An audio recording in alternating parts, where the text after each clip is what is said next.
Hi, I'm Lucy. I'm a mind-body coach helping you with exercise, nutrition, and finding a healthy life balance. And I'm Diana, and I help mamas rock for their babies and for themselves. Together, we explore how to make healthy choices and lead a balanced life even when life seems too busy for it. And I've got the timer on here, Diana, so we're going to try to keep this conversation again to 10 minutes.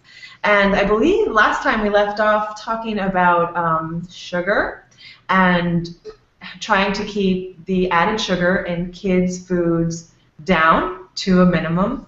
And you were talking about trying to do that with your children in school.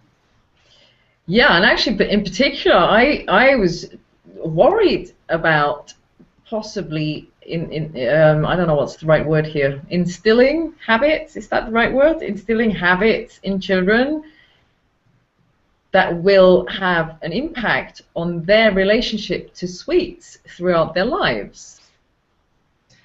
Yeah, I think that's a really great thing to be thinking about right now, because we know that between the ages of 1 and 5 are the biggest, most impressionable times where people take that right through their lives. It's actually between the ages from 0 to 3 that most of the learning happens. You know, it's like the brain growth at that age is exponential. And that's when they create a lot of habits. And, you know, we hear about the trends for obesity, the trends for diabetes. I've actually just recently I heard about the statistics that says that children, I think, born after 2001, 50% of them are said to have diabetes by the time they're 30. Wow. It's just shocking. Yeah, that's bad. So, you know, I really think that people need to be more conscious about the impact of sugar. And I was wondering if you can maybe say a bit more about what sugar does to our brains, because I know that sugar can, you know, apart from it just being a habit, sugar has addictive properties, right? Yeah, that's, well, sugar is a natural substance, like we said, in lots of foods, and definitely we have developed the genetics to respond to it. Even our brain responds to sugar in a way that sugar kind of improves our mood, makes us happy, and actually activates the dopamine receptors in the brain. Dopamine makes you feel good, you know, makes you feel happy, makes you feel relaxed. And yes, so just like a lot of other substances that activate the dopamine receptors, sugar can become addicted for exactly that reason. And in fact, as if we allow that to happen, if we continue to feed our sugar, give ourselves sugar on a very regular basis and in large quantities, then our dopamine receptors kind of turn down. So that means we need more sugar to satisfy our craving. And that's how we get on this kind of vicious cycle and crave sugar and need it. And it's the same thing, that literally the same thing that happens in your brain that happens when you take drugs, right? Right, yes, it is the same thing.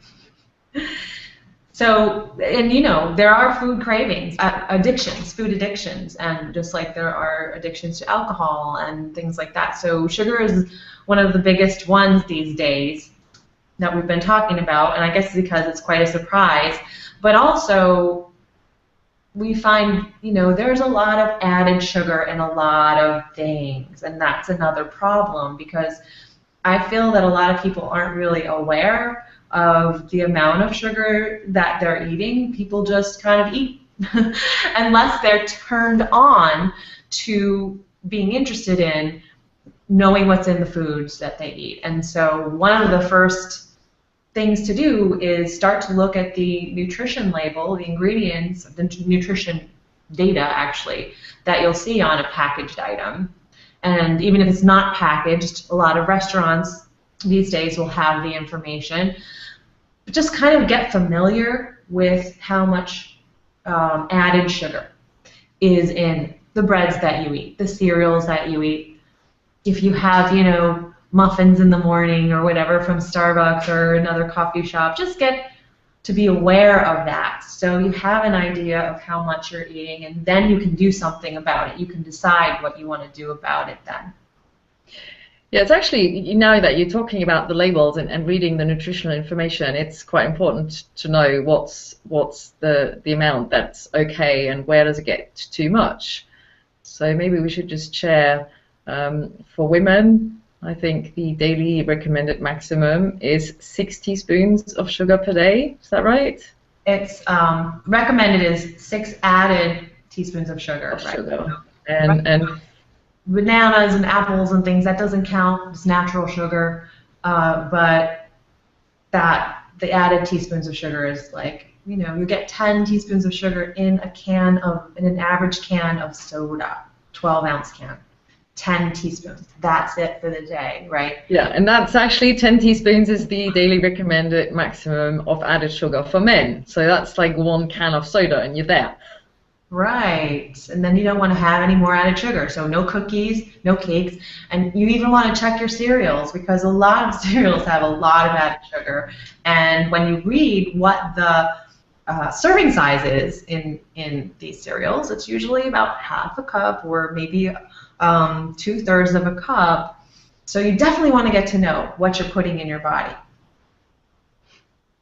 And maybe just to make this even more concrete, a teaspoon of sugar is 4 grams of sugar, because when you read the labels you won't find the teaspoons, you'll find the grams. Right. So you have to do a little math sometimes to figure out how much sugar is in something. I actually have a blog post on that, so what I'll do is I'll put that down below the video as well. That's great. And we have a couple of supplemental videos that we can share as well down below that people can watch just to get an idea of what we're talking about here. Oh yeah, there's that great one that really explains what happens in the brain, well, with the dopamine and the why you keep craving more of the sugar. So that's a great one. Yeah, and so I also because you brought that video to my attention before we had our conversation, I also watched another video from someone else who brought it to my attention from the University of California. Your video is about 5 minutes. I'm sure more people are going to watch that one. But the University of California has a video that's about an hour and a half. And it's a really excellent video. But what I found, and I agreed and understood everything that the professor was talking about, but then I went down to the comments below the video, and I found that a lot of people didn't really understand what he was saying, and they in fact took it that the professor was saying that sugar is bad, therefore now fat is good. Oh. That's not at all what he's saying.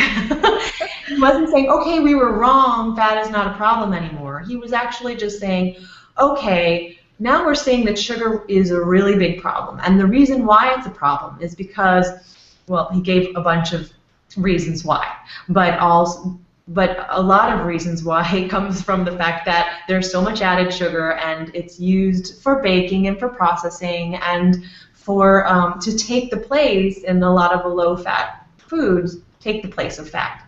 He's not saying the fat is now better than sugar. And it's not a black and white world. You know, we always have to remember that. We as human beings are never black and white, and the world doesn't operate that way. So just because now we're talking more about sugar being the cause of possibly heart disease and some other things, doesn't mean that fat is exonerated. Interesting how that can be misunderstood in that way. Yeah, so I'm glad I got a chance to mention that. So I'll put it up as well as a link, and you can watch it, and maybe we can talk about it more if you feel like you are interested. Yeah, well, I'll definitely watch it. Oh, time is up. Okay, I think this is actually, it's perfect time for time being up. I agree. And so we would love people to comment down below the video and let us know what their thoughts are. If you watched any of the, if you've gone to any of the pieces of information that we recommended below, and if you have anything to discuss with us, we'd love to hear your input.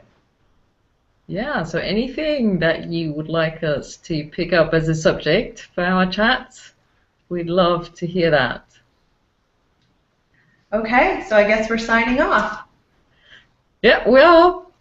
We'll speak soon. Bye-bye. Bye from California.